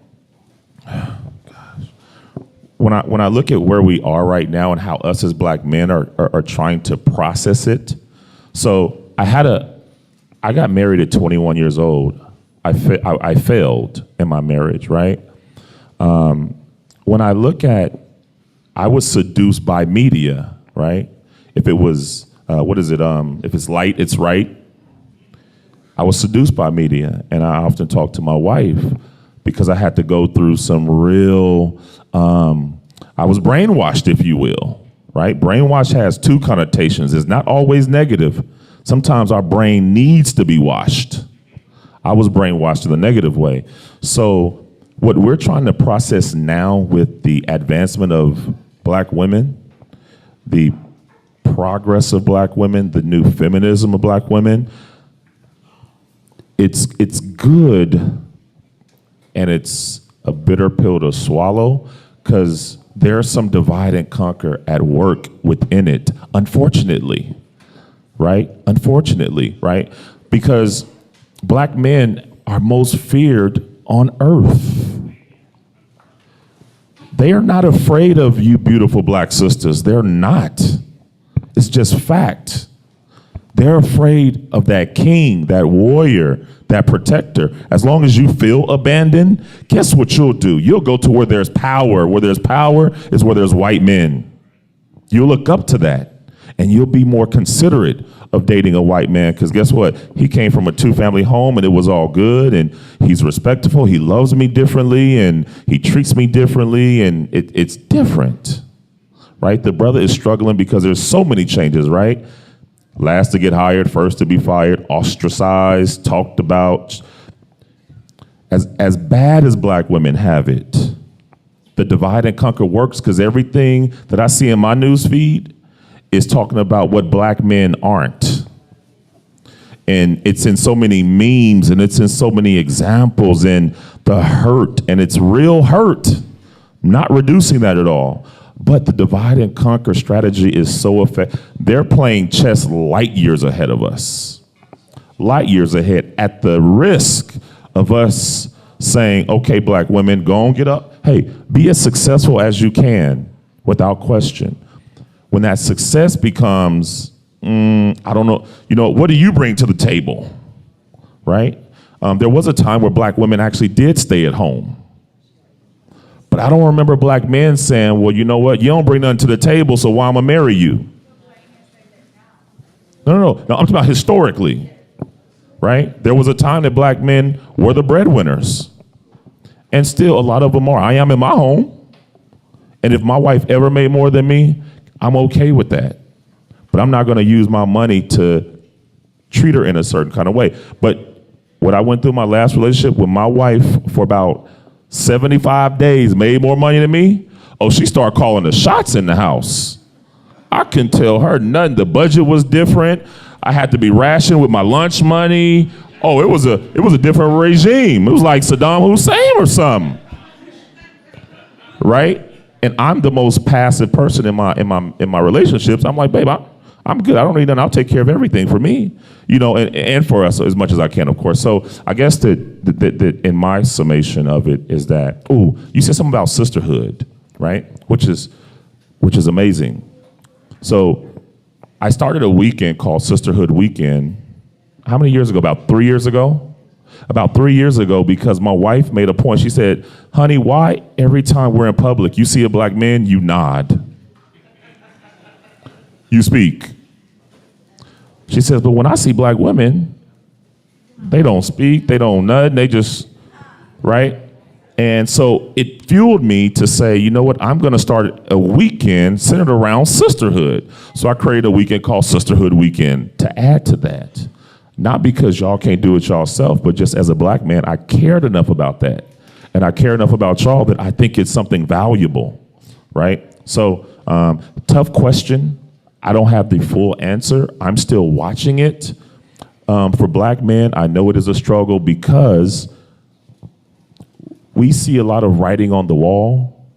And because y'all have been down and put down by us for too long, and of course by society, that now y'all getting up, we have to be careful how we get up too. And don't ostracize because we were ignorant maybe. We were probably holding y'all down because of white male supremacy, and we thought that was how it was supposed to be because we no longer had the Bill Cosbys in our community, the right Bill Cosby, right? We didn't have those in our community because it changed up a little bit, right? With black men, just people moving out the community, right? So, I don't know, that's it. That was cool. That was very good. So the boss man said we are now wrapping it up. So if you had questions, you held quiet too long. But I appreciate you guys all bearing with me. I'm sorry. No, not you. I mean, they held their questions for too long. They didn't ask them when I first asked them. I know I was a little lengthy. I apologize.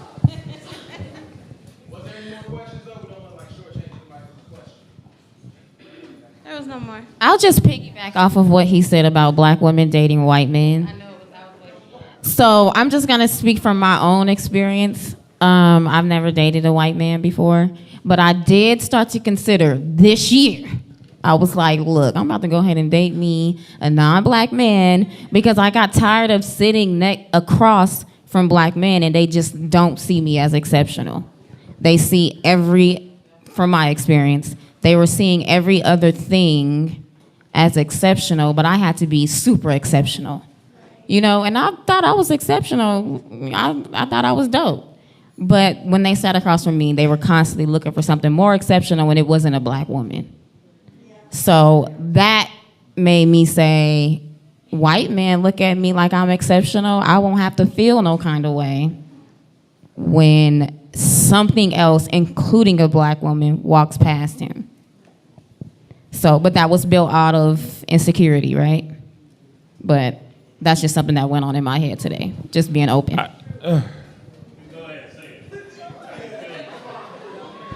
I mean, just let me know how many black men you've dated. I just, you know. You know what? This is just. I'm gonna keep this short. To all the black men in here, this is not for the black women. I see a brother right there with a black woman, brother with a black woman, brother with a black woman, brother with a black woman, brother with a black woman. Another one over there. Okay. It's a few of y'all. So I have a black woman. I know you're married to a black man. So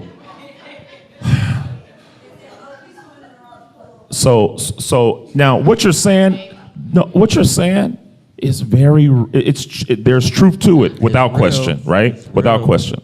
Yes. And it's very unfortunate, right?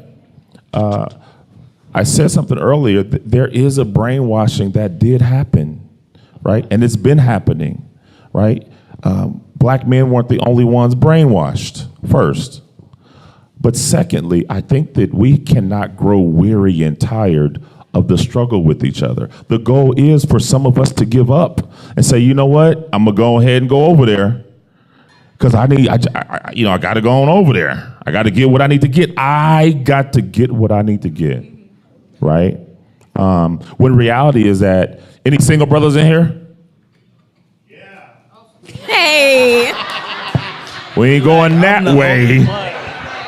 You said what's happening? Nah, but so there's no single men in here? Okay, I'm saying single is in like you have a committed relationship. I know everybody got a little something, right? Everybody got a little something. Everybody got a lot of something up in here, it sounds like. So, okay, no, that's cool though. So there are some definite issues when it comes to some black men and what they're looking for. I'm not saying there's not at all. I had the same issues, right?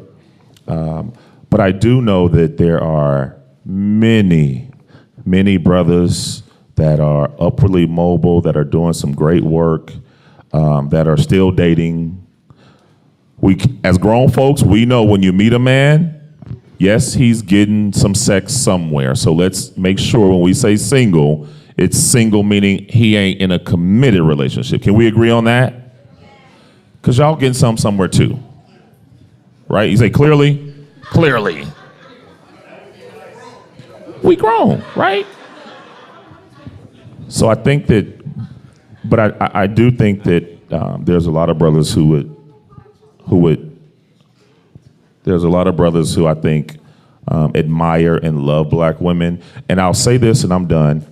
On your social media, beautify black men, and put up pictures of beautiful black women. I think the challenge we face is we don't see enough of our beauty, and there's so much of it. There's so much, especially in the world of social media. There's so much black beauty out there, and at times we don't see it because you work at jobs and you're the only one at the job. So you see Becky on the job flaunting her hair in front of you. She's not wearing a nice little skirt and stuff like that, right? And so if you live in Centennial or you live in Deep Henderson, you might not be seeing those sisters, right?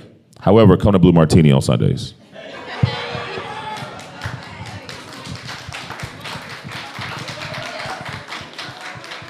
Or the true spot at special events, right? Speaking Come on, of, Real. He does have one more question. He tried to get out of it. I really want you to ask it. Well, the thing is, I didn't really have a question. I was just like, what do I want to say? Because I was like, I don't have a question. I have a comment or a response to what I feel has occurred. But I don't know. It's just like I can understand when a person can, speak about something or have a perspective of something just from the eyes that they view it in, like from what has occurred for them. Just like how you say, like, I don't know. I just don't like how the fact that you Real the generalize. truth. Go on, talk, man. You trying, tiptoeing around in your own Say that home, shit. man. Say Real the that truth. shit. Speak what you're feeling. Just like generalizing because there's multiple women that feel the way that you feel, but there's multiple men that are in that seat. It's like, you don't see me, like I'm over here doing this and I'm doing this, and all black men aren't, what you're saying right now. You have this platform and you're saying that all black men are this way, and that's not the truth. And I just feel like maybe maybe you not getting out more or getting to the right, in the right environments or you have the wrong friends. That's what I said earlier when it wasn't Q&A time.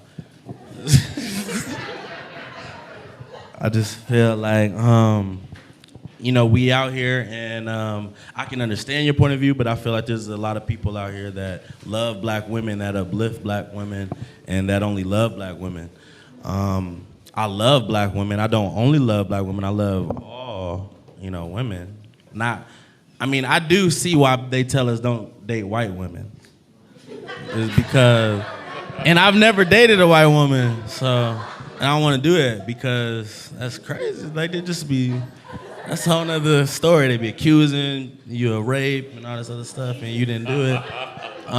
So that's a whole nother story. But I feel like there's a lot of black men that only like their black woman. And there's nothing like, a black woman that speak their truth and that just tell it like it is. And I love that. And there's a lot of black men like me that love that. That's all I want to say. And all I want to say is, I never said all. I said collectively. There's a difference. I do recognize that there are black men, pro-black woman, things like that. But I was speaking of the representative, how they act, how they talk. They don't get the proper acknowledgement. Like, that's highlighted. Well, we're having a critical discussion, so I'm being critical of black men.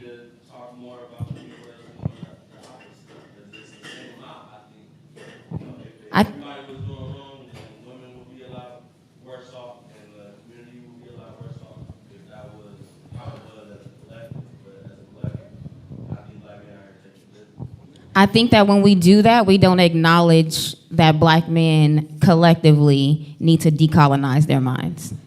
Do you think that black women in the collective have colonized minds too? Yes, they do. They do. Okay, cool. All right. I think everyone in America has to decolonize their mind because they've all been seduced by white supremacy, patriarchy, imperialistic capitalist regime. Yeah.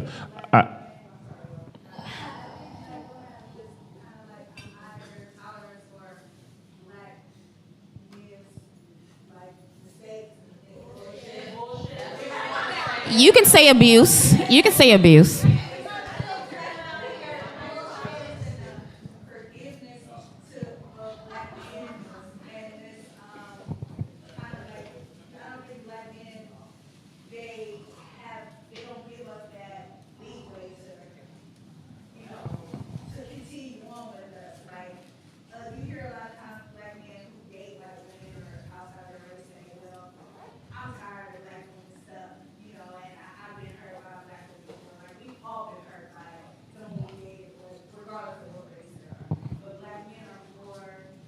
We're queasy. You're saying we're quicker to jump ship. Okay. So I was yeah. Give me 1 second. I was just looking at a study, and they were talking about the actual rate of black men that are married to black women, right? And Because it's just black men that's marrying black women. Black women are not marrying those black men in this instance, right? wait, repeat that. You just said they're talking about the rate that black men marry black women. It's the same. I mean, Oh, okay. the rate that black people are being It was married just to each other. framed oddly. That's Okay, I'm why. sorry. My bad. It was just framed in a I'm sorry. way. So the fact that actually we believe that there's like 50% of black men that leave black women, right? We think the number is so high, when reality is that it's in the high 80 percentile of us marrying each other, right? Now, the 20% or 15% is probably still too high, but 8 out of 10 black men are married to black women, right? So part of the narrative is what you were saying, which is part of the divide and conquer, that black men don't want black women, which is a part of what I think Rel was saying. Fact of the matter is, most black men are married to black women, have kids by black men and women, support black women, and et cetera, right? So we have to somewhat decolonize our minds, get some real truth though, right? Well, To that be able doesn't take to- into account the people that are not married. I'm talking about when we do marry, what we're marrying, right? So the fact that we are marrying each other, right? We know that we're having babies at like a 97 percentile with black women. Now the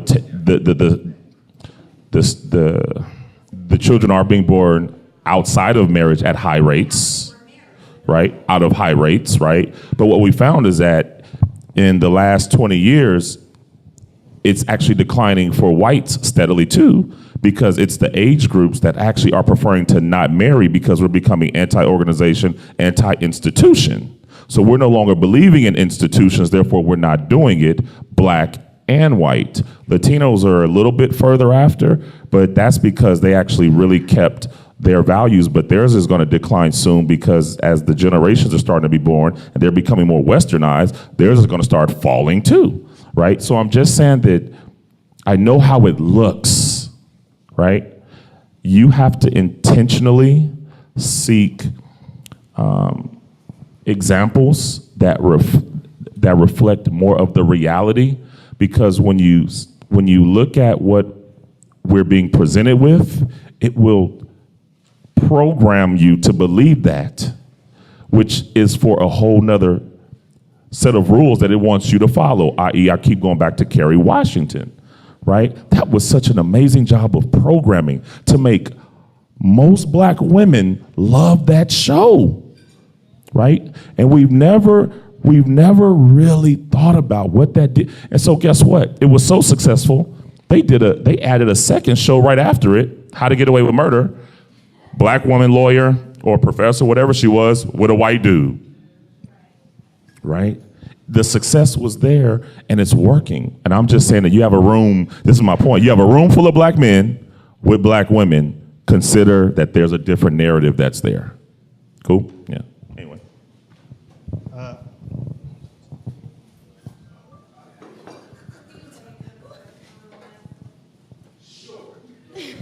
I won't answer it. She can answer because I know I'll be long, so I'm sorry.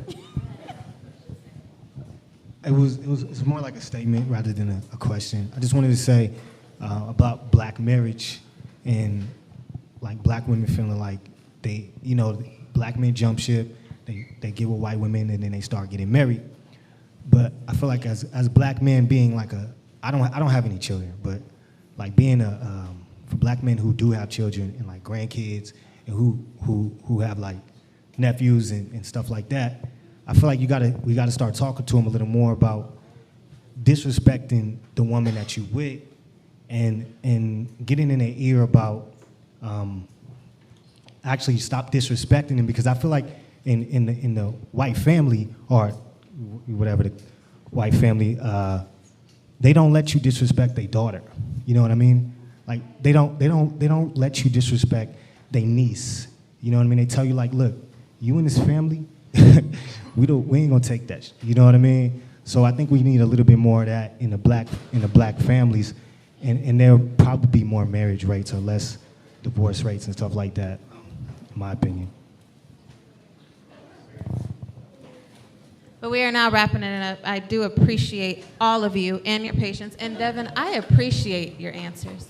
Your answers were great. I don't see too many people that can actually handle a conversation with Oak and don't kind of like... Did he handle it though, girl? Come on, let's be clear. I barely handled it because she was about to. I'm joking. You both look. I mean, it was great. It was a great conversation. That was. I was afraid to sit here. I was hoping Sean would be. I said I couldn't handle it. No, you did great. You did great. The conversation was great, and it was a conversation that needed to be had, which is why Los and Kev wanted to make sure that they did this. So we appreciate all of you that at least laughed at a couple things, maybe even had a sidebar conversation. That's welcomed as well. I hope that you all got some amazing food from Miss Twice Baked back there with the Twice Baked goodness. If you didn't come and shop with Afrotique, I did. I just shopped again while I was waiting for the question to be answered, but they have some great things over here. And then also with Vibes as well. Great hats, great shirts, and the concept is great. So just make sure you check them out before you walk out. And Los and Kev, I'll let you close it out. I just want to say thank you to the audience. You guys were very great, very good participants in this conversation. So thank you. Thank you for having me. I'm honored. I definitely thank everyone for coming out tonight. It's a Friday night. There's many places that you could be. Hopefully something was said that would make you want to rethink the narrative that we have in our minds and actually go and reflect within your own circle and see, because I often have to look and all my friends are married to black women. They all gonna keep taking shots at me? Microaggression right now. That's what that was. I was just talking about what we see. Did you feel that? I'm just talking about. I'm glad. Homie brought it all the way back up, though. My friend. I'm just glad my friends are married to black women. To let y'all know. A little shade, right? Maybe that's y'all generation. I don't know. To me, it's not. But so I really do thank y'all though for coming and being very attentive. This is such an important dialogue to have. Hopefully, it continues here, and each one of y'all come back and bring a friend and actually keep having this dialogue, because this is the way we begin to make our communities better, by talking. And before you leave, meet somebody you don't know, right? Say hi to somebody you don't know, because I think it's so valuable. So thank you for having us. Congratulations on the 100th show. I would love to invite y'all out if you guys are available on Sunday, and I'd like to acknowledge you in front of our crowd on our stage for the success. Yeah. Woo! Ow! I didn't plan that, but I didn't realize what we were coming to, and so, I'll pump y'all a bottle, come have fun, turn up, celebrate. I'm all about celebrating black success everywhere I see it. And it's not just here on the West Side, it's throughout the entire city. So congratulations to all the work you did. From what I've heard tonight, I admire your work. So I hope that, I can do some work with you and support you, because I think that's so important. To the vendors that are here, I'm glad you guys are here. Rail, for having us, man. This is a beautiful spot. Much success to you. I hope I can keep supporting you as well. Matter of fact, I will keep supporting you as well. Not even hope, I will, because that's my commitment and word. I'm gonna try to see if I can buy my wife some every time I am around. Matter of fact, I did this on purpose. So I bought my wife these earrings, and it says "We can do it," right? Now she already knows about it, but I just want to say to all my brothers with women, it's okay to randomly buy your woman some, right? And this was from a. Y'all like surprises. This was from a black-owned business in Henderson that sells a bunch of beautiful earrings and products and stuff. So anyway, but I love you, babe. Thanks for supporting again. Thank y'all for having me. So we want to say thank you again to our vendors for coming through. Shout out to Vibes Brand & Co. Shout out to Afrotique. Make sure y'all stop on your way out. You know, pick up some things. You know, it's real easy. Yeah. Shout out to Twice Baked for coming through with the food. I saw a lot of y'all had the baked potatoes. Fire. I finally had mine while they was up there talking. And I appreciate that. It was amazing. I'm telling you, it's amazing. Shout out to Rel and all of his workers here at the Truth Spot. This was an amazing event. Honestly, I think Cognac Conversations 2 should be on its way soon. I'm really looking forward to doing this again. Yeah. Real quick, if I can have my Beat Network fam up here real quick. Where y'all at? Please and thanks. Where y'all at? Beat. Real quick. Come on. Beat. Come on through. Come through. If you got a show on Beat, bring your ass. How many drinks have you had? Please and thanks. All right. KC been on the side just letting it cracking. Lit. No one else even noticed it. Just wanted to take this time to acknowledge my family, my Beat Network family. We've sacrificed a lot of time. There's a lot of effort that we put into this. Going into our 100th episode, this has been something, again, unseen for us. We've quit this show 4 or 5 times just along the 2 years. In the first episode at that. So, you know, to get here, to get to 100 episodes, man, it means so much to me. You know, if I could speak personally, I've sacrificed a lot. I've put a lot on the line, and I've lost a lot. But to see that I'm still here to stand with my family, to see I'm still here to stand with the people that truly got my back and really want to see this Beat thing go forward, to have y'all here with us. Some of y'all just met today. Yeah, you know, y'all stuck this entire time. Thank you to y'all. You know, and again, we just appreciate the love, man. Like, this is amazing. This is Cognac Conversations 1. Trust me, there will be a 2, 3, 4, whatever it takes. I'm glad y'all was here to hear the conversation. I'm glad y'all got involved. I'm glad y'all talked. Y'all gave your opinion. So again, thank you guys. Thank you for coming out.